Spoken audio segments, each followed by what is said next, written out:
আগামী রবিবারের মধ্যে 29 তারিখের মধ্যে যদি না মানা হয় তাহলে আমরা কঠোর থেকে কঠোর আন্দোলনে যেতে বাধ্য হব। কারণ আমাদের পেটে ভাত নাই, আমাদের সন্তানদেরকে আমরা পড়ালেখা করাতে পারছি না। তাই আমরা এখন মরার চেয়ে মরা ভালো যদি বাঁচতে না পারি। আমাদের বেঁচে থাকার যেহেতু কোনো ফয়সালা সরকার দিচ্ছে না, তাহলে আমরা রাস্তায় নামতে আর আমাদের কোনো বাধা থাকছে না।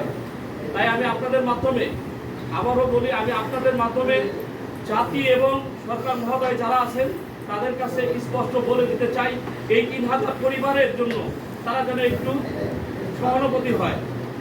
যদি তারা সহানুভূতি হয় তাহলে আমাদের কোনো আন্দোলন সংগ্রাম করতে হবে না। আর যদি আমাদের সহানুভূতি না হয় তাহলে আমরা আমাদের সকল সংগঠন এবং যত জেলার মালিক এবং শ্রমিক আছেন সবাইকে নিয়ে আমরা রাজপথে নামতে বাধ্য হব।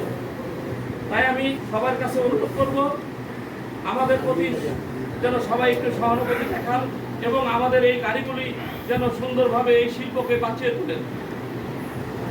উপস্থিত সাংবাদিক ভাই বন্ধুরা, আপনারা সবাই একটু কষ্ট করে আমাদের জন্য এই নিউজটা যেন সরকার পর্যন্ত পৌঁছায়, সেই দিকে আপনাদের প্রতি আমাদের সবিনয় নিবেদন।